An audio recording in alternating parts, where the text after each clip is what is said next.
Fama warri godina gosaa jettanii waliif gadee ololla adda addaa Oromoo gidduu akka deemu gootan isin irmi baafadhaa godinni kan yerooti malee indiigamaa faayidaa tokko iyyuu hin qabu. Injinqaminaa kanaaf baay'ee rakkatina. Warri mana isaanii jalaa diigame mana amantaa jala dhokachuu barbaadan. Mana amantaa bareechineeti ijaaraa deemna iddoo hundattuu hin goona kan keenya waan ta'eef. Garuu immoo ijaarsi seera alaa warri Gabreelidhaan yookaan Jibriilidhaan eegsifachuu barbaadan immoo hin danda'amu jechaadha. Amantaan hin eeguuf mana ijaarsa seera alaa. Nuyi garuu mana namaa seera ala ijaarramee shiraan xaxamaa jiru hunda diigaa jirra cimsineet diignee qulqulleessinee pilaanidhaan magaalaa keenya bulfanna. Kanaaf sakandii tokkoof caasaan duubatti jedhu immoo ofiif nyaatamaa deema jechaadha. Tarkaayii fudhachaa deema. Caasaan keenyas kana keessa ijaarsaa ba'e mana amantaa kakaasee achi keessa dhokachee dhufuu barbaade. Maal goonaree akkas ta'e akkana jedhame warri jechuu barbaadan. Wajjin hin xaragamtu isinis wajjin hin diigamtu jechaadha. Warra akkas jettu. Maaliif qabeenyi kun sirnaan bulfamuu qaba uummata keenyaaf.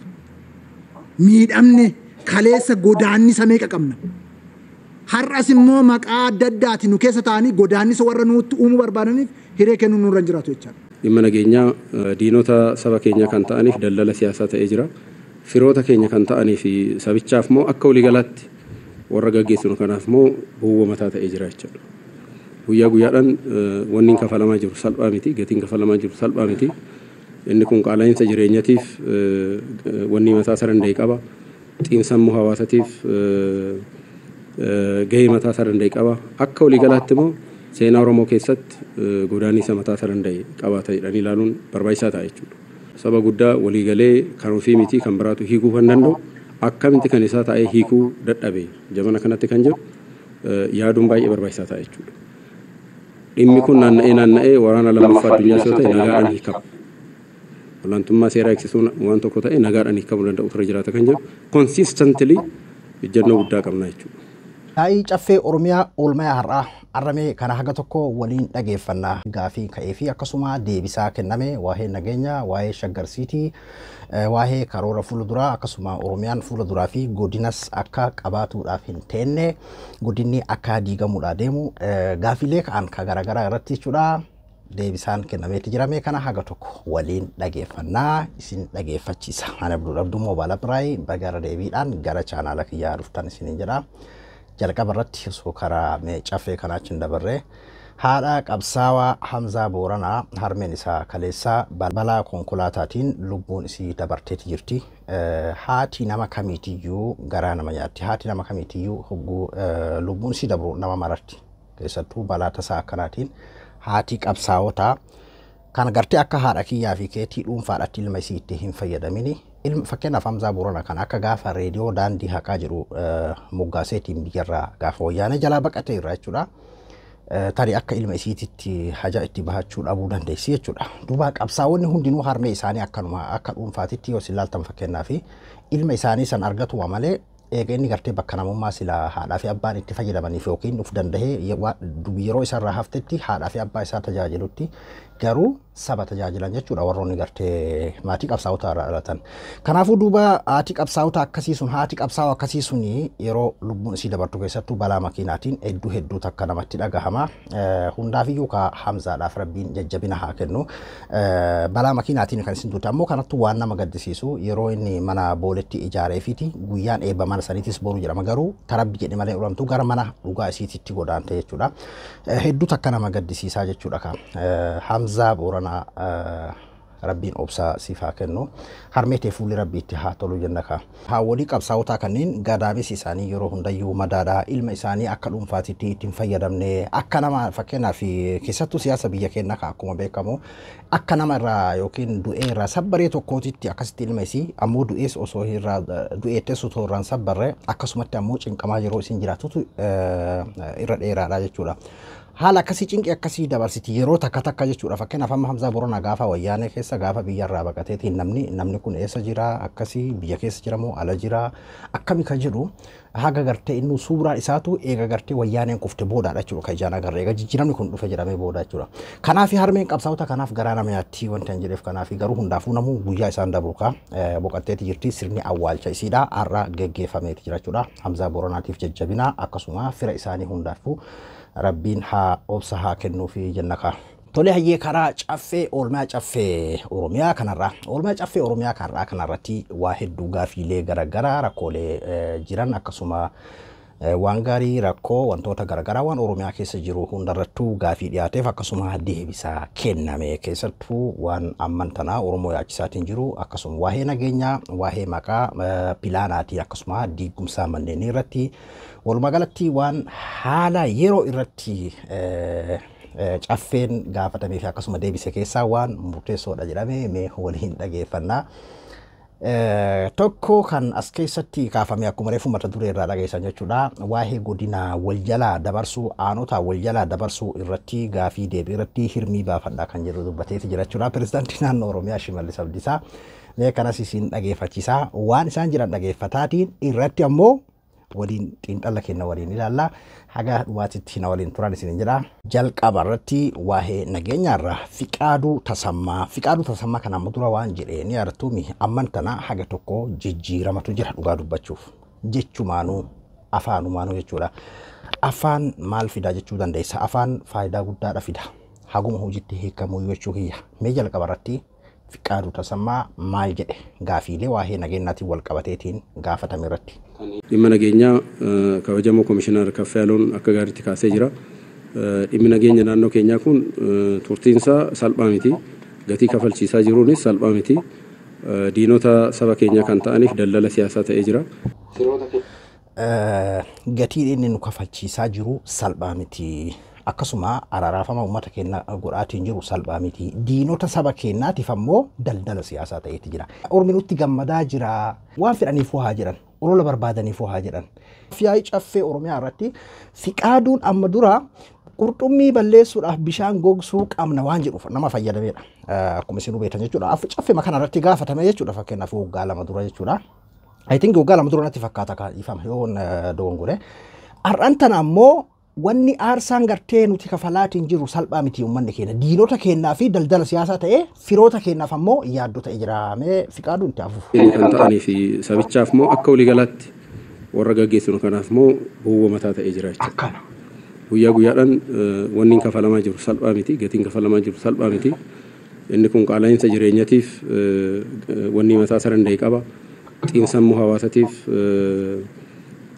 gahee mataa isaa danda'e qaba. Akka waliigalaatti immoo seenaa Oromoo keessatti godaannisa mataa isaa danda'e qabaata jedhanii ilaaluun barbaachisaa ta'a jechuudha. Saba guddaa waliigalee kan ofii miti kan biraatu hiikuu kan danda'u. Saba guddaa kan ofiitii miti kan Oromaatu yoo waliigale hiikuu danda'u kan Afrikaatu hiikuu danda'u yeroo kan isaa hiikkachuu dadhabee qawweedhaan walitti deemu kuni seenaa keessatti seenaa qaanfachiisaa ta'uu danda'a. Aarsaan saba keenya kafalchiisaatiin jiru akkasuma ormi ittiin daldalaatiin jiru.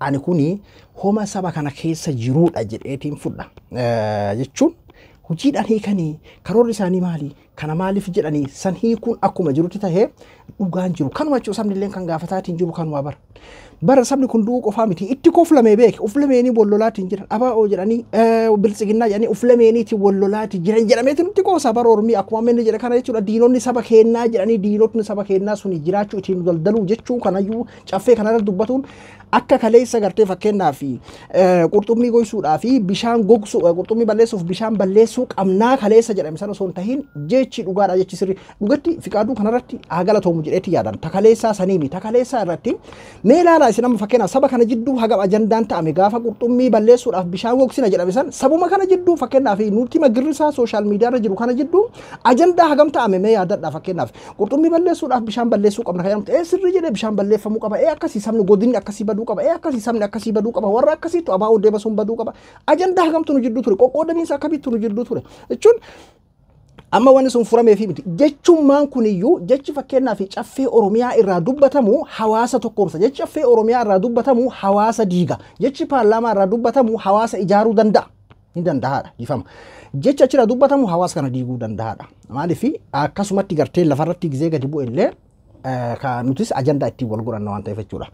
Dhugumatti hojiitti hiikaa kaa'ee akkas ta'e eega gartee diinonni keenna nutti gammadaa jiraachuu beektan eega qaala'insa jireenyaa ta'e eega xiinsammuu uummata keenyaa miidhaa jira eega isiniifillee bowwoo mataa ta'e wal dubbadhaa kanarratti hin finne fiqaaduun itti hafuuf. Isaa ta'ee hiikuu dadhabee jamana kanatti kan jiru yaaduun baay'ee barbaachisaa ta'a jechuudha. Dhimmi kun naanna'ee waraana lammaffaa addunyaas yoo ta'e nagaadhaan hiikama. Akkana. Olaantummaa seeraa eegsisuun waan tokko ta'e nagaadhaan hiikamuu danda'u fira jiraata kan jiru consistently ejjennoo guddaa qabna jechuudha. Akkana. Haaduree baay'ee osoo hin baay'isin haaduree tokko malee hin mari'anna kan jennes caffeettis kan labsame yeroo adda addaas kan dubbannu kanuma jechuudha. Akkana. Dhimmi kun dhugaa nagaadhaan hiikamuu fira jiraata kan jedhu ammas consistently qabna. Mariin inni jalqabaa cimina mataasaas danda'ee qaba hanqina mataasaa danda'ee qaba. Mariin inni jalqabaa yoo xinnaate gama lamaanitu nageenya hiikamuu fira jiraata kan jedhu ejjennoon fudhatamee jira. Lammaffaa mariidhaan hiikamuu danda'u fira jiraata kan jedhu fudhatamee jira. Sanaan booda modaalitii jiran irratti deebinee tola garra kan jedhu waan jiruuf itti fufuun baay'ee barbaachisaa ta'a jechuudha. Hundaa ol garuu uummanni keenya dhiibbaa gochuu danda'u fira jiraata. Akkana. Rakkoon kamiyyuu jiraate ta'anii hiikuun hin danda'an jechuudha. Rakkoo guddaa miti jechuudha. Kana waan ta'eef wanni kun nu fayyadu Oromoodhaan waan fayyadu miti saba keenyaaf waan fayyadu miti akka waliigalaatti seenaa keenya keessatti godaannisa gurraacha kaa'ee kan darbu waan ta'eef dhiibbaa gochuu danda'u fira jiraata. Kanaafin kabajama miseensa caffee kunis hawaasni keenyas akka waliigalaatti dhimma kana barree seenaa keenya keessatti wanni inni uumee darbu barree guyyaa guyyaadhaan gatiin inni kaffallu salphaa akka hin taane barree dhiibbaa karaa hundaanuu taasisuudhaan gama nagaatti akka dhufu gochuun baay'ee barbaachisaadha. Mootummaan ammas horus fuula durattis gama nageenyatiin dhimma kana hiikuudhaaf nagaadhaan tasgabbiidhaan taa'ee hiikuudhaaf marabbaadhaan hiikuudhaaf fedhii guddaa akka qabu caffeen kun hubachuu danda'u fira jiraata jedheen amana jechuudha. Sammuu uummata keenyaa hagam akka miidhe akkasuma diinni hagam akka ittiin nutti gammadee fi akkasuma gartee saba kun aarsaa hagamii akka kafalee qaala'insa jireenyaa hagamii akka dabale as keessaan ammoo saamichi garaagaraa akka gaggeeffamaatiin jiru ufumaa fiiyyuu kun akkanatti ifa bilisatti dubbatanii jiran jechuudha. Wanni kun jechuun as keessa dabni garaagaraa kan gartee poolitikaadhaaf dubbatan jiraatu danda'a. Garuu dhugaa dubbachuuf fakkeenyaa fi waan gaafa duraa caffee kanarratti jedhame kan gaafa gartee qurxummii gosinaa sanii fi kanarraa garaagarummaa guddoo qaba. Namayyuu dhiibbatee rakkina wanti kun geggeessu akkaataa gaafa duraa irreedhaan yaadamu qawweedhaan yaadamu san akka amma afaaniin dubbatame kana hojiidhaan yoo kan godhamu taate tarii saba keenyaaf boqonnaa haaraa ta'uu danda'a jedheeti yaada. Yoo garuu haasawa qofatti hafee haasawa ta'eeti hafaa jechuudha. Garuu akkuma jedhame kanatti ammoo haasawni kunis haga tokko hawaasa keessatti hafuurri akkanaa gadi bahuun akka gartee sooshaal miidiyaa kanarraa bakka lamatti wal qoodee balleessii baga badee akkasii haa baduu hin baduu jedhu wal falmii sanirraa tasgabbii buusa jedheetii yaada. Bakki an jechaatiin jiru haasawa kanatti faayidaan jiru akkuma isinuu yaadattan amma dura gaafa qurxummii goisinaa san hagamta akka sabni kun ofii isaatii sooshaal miidiyaa kanarratti hagam akka wal nyaataatiin ture karaa tiktookiin karaa feesbuukaatiin karaa yuutuubiin yaadadha. Garuu hoguu jechi akkanaa kan nagayaa amma wanti falli kun ka bu'uu danda'u karaa nagayaa qufaanii hawaasni keenyallee dhiibbaa godhuu qaba. Garuu as keessatti fakkeenyaaf wanni tokko tokko kan isaan gartee taphatan jiru fakkeenyaaf amma warri biyya bulchu kun jechuudha abbootii gadaa akkasii manguddoolee jaarsolii amma sadarkaa sanirra dabree jedhanii hayyoonni garaagaraadha dubbataati turan fakkeenyaaf bakka sadarkaa gartee guddoodhaa fi abbootii gadaa maal jedhamu san bira dabre. Garuu asirratti wanti dubbatame irra guddaa hedduu takka na gammachiise jechuudha. Dura numaa kana fakkeenyaaf hawaasuma kana keessa iyyuu jecha nagayaa lakki araara gaafa duraa gaafa taa'ame san illee karaa nagayaatiin furna akka jedhu qofa irratti wal dubbatan waan biraatti walii galuu baatan iyyuu fuula duraaf illee hawaasni keenya dhiibbaa godhuu qaba. Eenyu irratti gara lachirrattuu dhiibbaa godhuu qabaadha hawaasni. Wanni fedhe yoo jiraate karaa nagayaatiin rakkoon fedhe yoo jiraate karaa nagayaatiin furachuu ni danda'ama kan jedhu irratti kan jedhudha. Kuni waan bareeda jedheeti yaada. Inni biraa waa'ee diigumsa manneenii akkasuma ijaarumsa seeraa alaa waa'ee shaggarsiitii akkasuma waa'ee godinni diigamuudhaaf deemaa gaafilee isin jechuun afyaa'ii caffee Oromiyaa kanarratti waan gara sa'a 5 akkas ture sa'a 4 fi 5 akkas turedha. Keessaa bakka murteessoo isin dhageeffachiisuu barbaadeeti. Waa'ee godinni diigamaa akkasuma waa'ee ijaarumsa seeraa alaa akkasuma waa'ee shaggarsiitii irratti maal jedhan waan naa ta'etu as keessa jiraan. Shimeen deebisaa kan irra kennee dhagaafii miti dhageeffadhame. Magaalota keenya afaan ol qabatee sochiiwwan jalqabni sadarkaa olaanaatti ceessuu qabdu. Magaalaa Shaggar qaama baay'ee rifaasisee qaama baay'ee gammachiise. Dubbii dhugaati. Lachuudhaafuun yoomaan jennu nu hojii keenya hojjennaa kan gammade ishoo kan rifate ishoo maa gochuu hin dandeenyu. Waan ofii bulchinu garuu akkamitti akka bulchinu nutu beeka jechaadha. Warra bulchuun nutti kennametu beeka. Namaa miti kan nu beeku. Dhageeffadha. Waanta Oromiyaa keessa jiru kan nama hundaa. Kan saanii kan keenya immoo kan hunda keenya. Akkam. Taphni akkasiin jiru. Asirratti Qe'ee keenya immoo akkatti bulfannu nutu beeka jechaadha.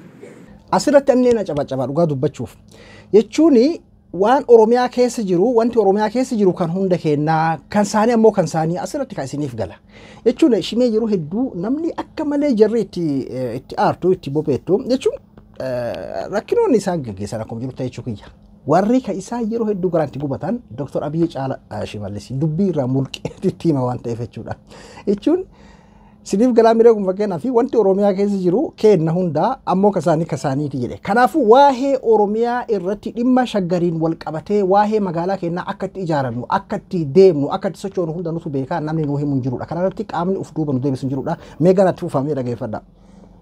Naa ta'ee jira. Daandiin keenya tokko wajjin sirbu wajjin naa sirbu. Akkana. Daandii isaa daandii duddan daaqaa godhuuf dhimma keenyaa miti. Hiree garuu waggaa 5 nutti kennamte san takka 2-3 jennee takka faayidaa uummata keenyaaf ta'utti hojiitti kennaa jechaadha. Akkana. Ijaarsa seera alaa irratti tarkaanfii fudhanne cimsineet itti fufna magaalaa hunda keessatti. Seera kabachiisuu eenyuma faana iyyuu mari'annu. Warri mana isaaniin jalaa diigame mana amantaa jala dhokachuu barbaadan. Mana amantaa bareechineet ijaaraa deemna iddoo hundattuu hin goona kan keenya waan ta'eef. Garuu immoo ijaarsa seera alaa warri Gabreelidhaan yookaan Jibriilidhaan eegsifachuu barbaadan immoo hin danda'amu jechaadha. Amantaan hin eeguuf mana ijaarsa seera alaa. Ijaarsa seera alaa ijaaraniit naannoo mana amantaa gidduu godhanitti naannoo sanitti mana ijaarratu. Abbootiin amantaa keenya rabbi isaan haa eebbisu isaan haa ulfeessu ofii keenyaaf digna jedhanii isaan hin digu. Nuyi garuu mana namaa seeraa ala ijaarramee shiraan xaxamaa jiru hunda diigaa jirra cimsineet diignee qulqulleessinee pilaanidhaan magaalaa keenya bulfanna. Kanaaf sakandii tokkoof caasaan duubatti jedhu immoo ofiif nyaatamaa deema jechaadha takkaa fudhachaa deema. Caasaan keenyas kana keessa ijaarsaa ba'e mana amantaa kakaasee achi keessa dhokachee dhufuu barbaade. Maal goonaree akkas ta'e akkana jedhamee warri jechuu barbaaddan. Jechuun yoo dhuguma akka jedhame kanatti mana amantaa akkuma gaafa dhihoo waadaa seename sanitti inumayyuu haga sadarkaa gartee turistiisitti masjida gurguddaa cheerchii gurguddaa shaggarsiitii keessatti ijaaruudhaaf warra maqaa kanaan daldalu garuu ni dhabamsiifna akkuma jedhamsa yoo dhugaan ka godhan taate waa'ee shaggarsiitii kana beeka amma akka jarri ololan kana osoo hin ta'in Oromoodha kan itti miidhamaatiin jiru garuu Oromootu itti fayyadamuudhaaf deema jedheeti yaada. Asirratti illee kaaseeti jira. Hatta diyaaspooraan biyya namaa jiru akkamitti akka shaggarsiitii keessaa lafa qabaatuu danda'u dubbateeti jira. Waa'ee shaggar waan amma waggaa 5 kana keessatti godhame irratti yeroo hedduu fakkeenyaaf yoo wanni tokko nu galuu dhabeeyyuu waan jarri itti hojjetu tokko akkamta akka inni gaarii ta'e jira hubachuu ni danda'ama. Waan jarri obbodiyoodhaa kun waggaa 5 kana keessaa hojjetan keessaan waa'een akka shaggarsiitii kanaa jechuun hayyootaaf dhiifna miidhaan biraa wantoonni tokko ta'u duuba yoo jiraate jechuun akkana normaalii hogguu agarru. Maaliif jennaan Finfinnee maan achii waggaadhaan nu nyaatu sunurraa dhaabatu ammas ammoo Oromiyaa taatee Finfinnee irraa magaalaan biraa ijaaramtee shaggarsiitii jettee uf moggaasuun yeroo gartee Finfinneedhaan nutti qallalamee maaliidha akkasii galteedha jedhaniitiin jechuun waan garagaraa Finfinneedhaan maqaa waan jedhanitti magaalaan Finfinnee san caaltu akka shaggarsiitiituun hundaa'uuni ammoo Oromoon as keessaa mul'atuudha qaba Oromoo taatee mul'atuu qabdi yeroo jedhametti dhugaadha ijaarsa diigaa kanaan amma nama hedduu miidhaa jirti ni beekna sun akkuma jiru ta'ee jechuu kiyya. Kanaafuu yoo akkuma jedhame kana manneen amantiitiif kabaja kennanii akkuma jedhame kanatti Oromoo fakkeessanii kan itti fufan taate hedduu waan ajaa'ibaati jedhetti yaada. Itti fufi shibee. Wajjiniin xaragamtu sinis wajjiniin diigamtu jechaadha warra akkasii.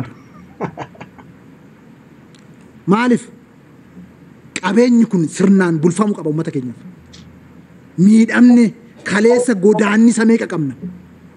Har'as immoo maqaa adda addaatiin nu keessa taa'anii godaannisa warra nutti uumuu barbaadaniif hiree kennuu nurra hin jiraatu jechaadha.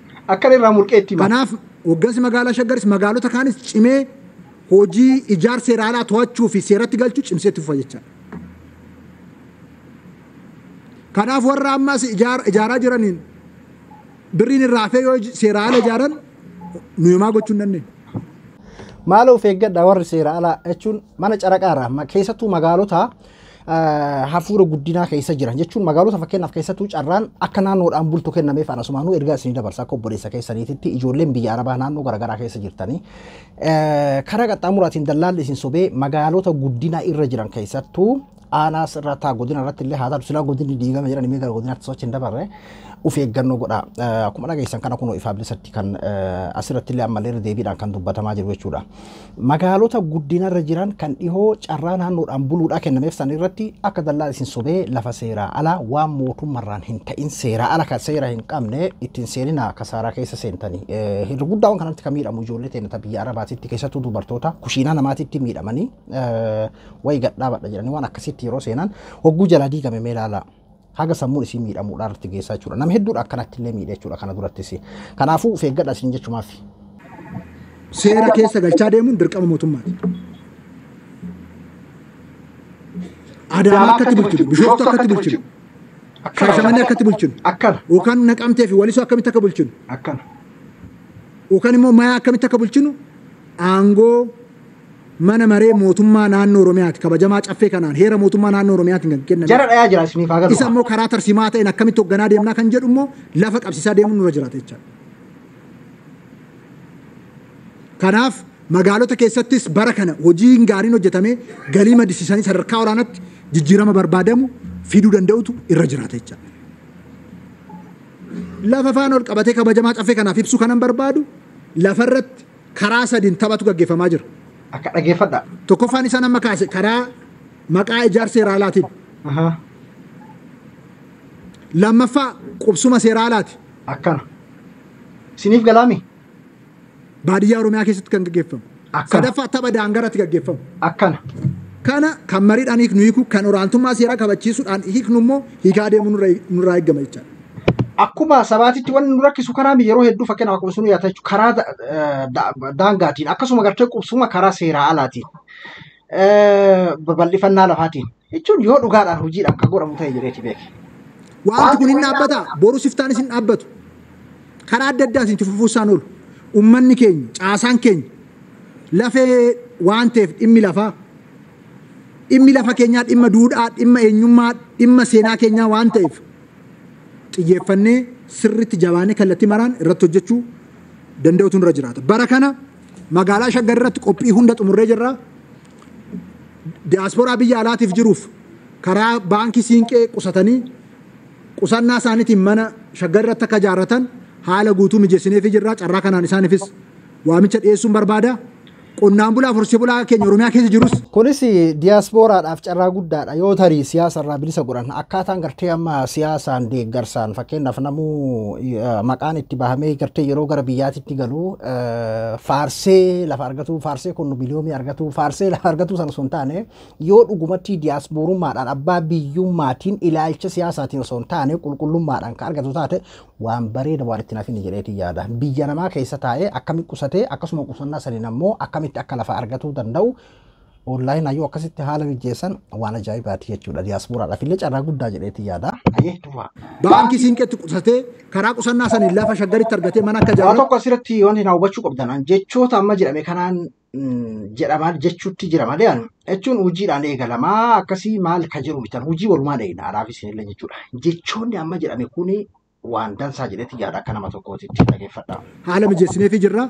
Qaamolee lamaan kana karaa keessa buufnee kaan immoo irratti dabalaa kan deemnu ta'uusaa carraa kanan ibsuun barbaada. Shaggar jechuun diyaasporaan maqaan isaa bahu yeroo gaaf wayyaanee irraa haga ammaatitti illee yoo ilaaltan warra kana hedduu kan akkas hin taane warra kaan jechuudha. Warra faallaa kennaa kana malee Oromoo biyyuma galuudhaaf iyyuu kondominiyeemii argattee haga jedhamu takka. Lafa hektaara kaaree akkasii kennan haga jedhamu takka jechuudha. Jechuun ittiin wanni kun qoosamaatiin ture. Dura tokkoffaa akka gartee namni kenna qabeenya isaarraa qabeenya gartee hatta manuu jireenya takka illee ijaarratu hin dandeenye biyya namaa waggaa 20-50 taa'ee jechuudha. Karaa biraatiin ammoo akka gartee kallattii siyaasaa dirqama bakka mootummaa san yoo faarse malee akka jechuun ammallee achirraa hin jijjiiramaa fi miti. Yoo akkas kataamu yoo dhuguma siyaasarra nagaya akka ta'u taate waan dansaa jechuu hiyya. Inni soomsina magaalaa guddaa Afrikaa keessatti gahee olaanaa qabu in ta'a. har'a abbaan barbaade waan barbaadaa jedhu seenaa keessatti murtee mootummaa naannoo Oromiyaa hundeessutti aanee murtee olaanaa ta'e bara baraaf yaadatamaa kan jiraatu akka ta'u shakkii tokko iyyuu hin qabu isa cimsinee gochaan lafa qabsiisaa deemnaa kan jedhu kaasuudhaaf. Kanaaf miseensonni caffees caasa sadarkaadhaan jirus jabaatee qusatee shaggaritti lafee keessan akka buufattan asumaan waamicha koo dhiyeessuun barbaada. Isin duraan nu argattanii ayyee. Magaalota afaan ol qabatee kan dhimmi biraa dhimma caasaa fi magaalota afaan ol qabatee dhimma ka'edha. Caasaa mootummaa naannoo Oromiyaa maal fakkaachuu akka qabu heerri mootummaa naannoo Oromiyaa lafa kaa'ee jira. Caasaan sadarkaa dhaan ibsame caasaa lamadha. Tokko ganda magaalattis baadiyyaattis lammaffaan aanaa fi magaalaadha. Aanaadhaan ibsamannis. Godinni bakka bu'aa naannooti. Godina adeemsan waggaa 10 haa ta'u waggaa 15 haa ta'u adeemsa dhufu keessatti godinni hin bada hin barbaachisu waan ta'eef. Maaliif mootummaa amma naannoo fi godina irratti fi aana irratti hidhamee jiru kana gandatti gadi buusuu qaba. Mootummaan naannoo Oromiyaa ka'umsi waan kana isiniif galaa jira jedheetti yaada. Waa'ee godinoota wal jala dabarsuu irratti kan kaa'amedha fakkeenyaa fi akkuma isin yaadattan dhiyoota akka godinoota aanota wal jala dabarsuu fakkeenyaa fi godina Baalee jala fuudhamee gara godina Booranaa jala galchuu akkasuma Gujii jala fuudhamee Boorana jala galchuu wal keessa magaalota gartee wal keessa wal jala dabarsuu jechuudha. Waa'ee kanaatiin wal ka'ee mufii guddatu jira fakkeenyaa fi karaa Baaleetiin ilmaasii koomandoo karaa Arsiitiin jechuudha. Akkasuma Gujiidhaa fi Boorana jidduu haga sabni ofii isaatii gartee walitti mufatudha. Godinni kun kiyya waa'ee jedhu irratti jechuudha. Bulchiinsa kiyya yookiin ammoo fakkeenyaaf lafoota seenaa qaban kan akka madda walaa buufaa fuudhanii Boorana jala galchuu lafa akka Harannaa Bulluqfa waan akkasiisan irraa kan ka'e jechuudha. Waa'ee nageellee Booranaa fa'aadhaan fakkeenyaaf keessattuu karaa Gujiitii fi Boorana jidduu maaltu akka deemaatiin jiru Gujii nama hedduutu hidhameetiin jira jechuudha. Haga lubbuun namaa dabuudhaatti namni meeqatama akka hidhameetiin jiru lubbuun nama hedduullee akka waan kanarratti dabarte kan quba qabdan jedheetii yaada. Haga ammaatitti sabni obboleeyyan lameen Gujii fi Booranni haga wal keessaa bobba'uu dadhabuutitti rakkoo hamatu jira jechuudha. Jechuun waa'ee kanaa irraa ka'amee godina wanni jedhame hin jiraatu warri godina kiyyattaniitiin godina gosummaadhaan lallabattan godinni diigamuudhaaf deema. Har'a haa ta'u bor haa ta'u torbaan har'aa haa ta'u waggaa 5 har'aa haa ta'u diigamuudhaaf deema. Qorannoo xumurreeti jirra kan jedhudha. Mootummaan naannoo Oromiyaa qorannoo guutuu xumuree jira. Akkamitti akka mootummaan gandatti gadi bu'uu qabu. Marii uummataa murtee adda addaa murtee siyaasaa waan barbaaduuf tursinee jira. Mootummaan gandarratti cimee yoo ta'e oo jiraate aanadha malee godinni hin barbaachisu. Kanaaf amma warri godina gosaa jettanii waliif gadee ololla adda addaa Oromoo gidduu akka deemu gootan isin irmi baafadhaa godinni kan yerooti malee hin diigamaa faayidaa tokko iyyuu hin qabu. Hin cinqaminaa kanaaf baay'ee rakkatinaa. Mootummaan gandarratti cimee jennaan aana irratti cimee jennaan godinni hin barbaachisu. Godinni amma heerri mootummaa naannoo Oromiyaa hin beeku. Caaseffamaan mana mareetu aangoo isaa kenneef. Kanuma waan biraan qabu. Sababoonni immoo godina amma jiran sirreessineef kan sila kabajamoo bofiqaaduun kaasan kan haala humtuu hin jiru. Warri kanaa ala waan adda addaa uumuudhaaf tapha adda addaa hojjettan dhaabaa isin hin jenne. Wanti garuu sirriitti hubatamuu irra jiraatu. Wanti tokkummaa Oromoo caalu hin jiru. Kaleessa kan nu salphise tokkummaa dhabuudha. Kana booda aanaa malee godinni hin jiraatu. Yeroo muraasaa fi waggaa takka ta'uu danda'a, waggaa 2 3 4 5 ta'uu danda'a. Qorannoo xumurree jirra. Hojiitti seenuu qofaadha. Aanaa gandatti gadi gara gandaatitti gadi siquudha malee godinni kana booda hin jiraatu, faayidaa hin qabaatu kan jedhudha. Kanammoo xiinxalla siyaasaa ogeeyyota hayyoota kennaati itti eenaa jechuudha. Garuu Jawahar dubbii takka madura dubbatee jira yoo waan saniin ka wal simu taate jechuudha. Xiinxalli isaa kana madura dheeraa tokko irratti jechuudha. Waan irraas dabarree fi hegeree kenna ka jedhu tokko irratti xiinxalli isaa dheeraa yoo dhageeffattanii jirtan ta'e jechuudha. Paartiidhaan kan dhiyaate wanni san dhageeffadhaa hedduu takka isin fayyada. Achirratti maal jedhee ture wanti gartee maqaa godina maqaa gartee gosaatiin mogga'e kunniin waan diinonni gartee ittiin wal nyaachisuudhaaf godhame fakkeenyaaf wanti akka amma gartee Arsii Booranaa wanni jedhamu kun jechuudha. Walumaa gala waan gartee maqaa gosaatiin wal qabatu maqaalee yaamichi godinaa maqaa gosaatiin wal qabatu kan jedhudha. Waan sanii wal qabatu taa'aaf hin ta'uu hin beeku. Yoo Oromoodhaaf faayidaa qabaate akkasuma xiinxala ogeeyyotaa kan hayyootaati eeginaa jechuudha. Yoo rakkoo qabaate uummanni nuu ufitti hin dhiisu jenneeti yaanna. Garuu walumaa galatti hojiidhaan godhanii hin godhan kan jiru akkuma jirutti ta'ee waa'ee akmantana deemaatiin jiru rakkoo Oromiyaa keessatti hidda gadi fageeffatee durirraa itti jiru kanarratti ni furraa kana furuudhaaf hojjetaa jirra kan jirudha. Asirratti fakkeenyaaf fakkaatu amma dhageessa waa'ee lafaatiin wal qabatee jechuudha. Keessattuu waa'ee shaggariin wal qabatee dhugaa dubbachuuf shaggar keessatti wantoonni mul'atan tokko tokko kan amma argaa jirrullee sanumaa jechuudha. Akkaataan jara itti rifachiisilleen akkaataa jarri itti irratti duulaatti jirtu jechuudha. Shaggarsiitima kanayyuu hagamta ka gartii naannoo kanatti falfallee akka fiigamaa jiruu fi jarris yeroo waa'ee shaggarsiitii jedhamu kana yeroo kaaftu shaggarima jechuun sanuu maqaa dha'uu jibbitii bar waa'ee masiitii saniitu jechuudha. Ummata keenya ka buqqa'e siyaasa hunda keessaan dhabamu wanti kun ummata keenya ka buqqa'e jedhu waan kana beeki buqqa'uun akkuma jiru ta'e Oromoonis numa buqqa'e seera ala irra qubatanii garuu buqqaa jedhanii ittiin naggadu jechuudha. Buqqaa jedhanii bakka tokko waliin sassaabanii asiin faceenaa mootummaa yoo bakka tokko faceen gartee mala isinitti malaa jedhanii akkasitti bakka tokko qubsiisanii akkasitti itti taphataa jiran jechuudha. Kana jechuun maalinni agamta ka gartee wanni kun saba kana fayyada agamta akka ammoo faallaa warra saba kana jibbuu miidha kan jedhu asuma raayyuu hubatuu ni danda'ama jechuudha. Jechuun waa'ee shaggarsiitii kanarratti jechuudha durii Finfinnee maqaa teenna jenneetiin gartee irratti dhumaatiin baane sana osoo hin ta'in ta'uu baatu amman tana kan Oromoon keessatti yoo uf argellee uf argu atiin durii gartee fakkeenyaaf Finfinnee tana keessa osoo anis mana qabaadhe akkas ta'e jedheetiin hawwii qabulleen keessatti uf arguudhaaf yoo kan uf argu deemu ka ta'u taate shaggarsiitii kanaa jechuudha. Maaliif Oromoo taatee maqaa Oromootiin kan isin ijaaramaa jirtu akkuma dhageessan kana fakkeenyaaf afyaa'ii caffee kanaafis kun waadaan seename diiyaaspooraadhaaf illee waadaan seename garuu diiyaaspooraa yoo cokaniitiin waa'ee diigumsa seeraa ala kanarratti akkam seetan fakkeenyaaf nama tokko tokko kan addan baaneefitu jira. Wanni seeraa alaa kun yeroo fakkeenyaaf diigamee karaa seera qabeessa qofaa yoo katahamu taate waa'ee qaala'umiinsaa mana jireenyaa kan amma fakkeenyaaf biyya san keessatti amma Itoophiyaa keessatti daldalli maaliin waa'ee lafaati akkasuma hoo wanti ilmi namaa godhachuu hin dandeenye bar Ameerikaa waggaa 30-40 teesseeti mana jireenyaa Itoophiyaatti ijaarachuu hin dandeessu bar qaala'umiinsa daldala waan ta'eef gaafa ammoo harka mootummaatitti seera qabeessa qofa ta'e hoo jiddu galeessa ta'eeti akka namni hundi godhatuu danda'u ta'a jechuun amma dhibbara dhibbatti amma buruuftaan san godhan jechuu kiyyaa miti.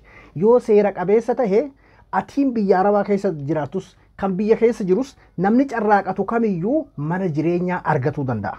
Yoo siyaasaan wal qabsiisuu baatan homa lama biyya san keessatti tokko siyaasaan wal qabsiisanii nama isaan faarseef isaan deeggare qofaa kennamu. Gara kaaniin ammoo miiliyoona 50-60 taatee namni itti dhiyaachuu dadhabuu qaba. Yoo wantoota kana lameenirraa wama akkuma barbaadettu haa ta'u faarsiteellee argachuumaafiyyuu Homa barbaadeyyuu haa ta'u yoo seera qabeessa ta'ee daldalli amma gartee biiliyoonaan sharaasharamu kun yoo dhaabbateedha. San ta'uudhaaf ammoo yoo seera qabeessa ta'e qofaa jechuudha. Nam tokko tokko fakkeenyaaf karaa seeraa alaatiin daldaalaan bitachuu kana waan bareedatti fakkaatu mala. Kuni waan hawaasa fayyada jedheetii yaada. Miskiina akka kiyyaa fi keetii fayyada jedheetii yaada.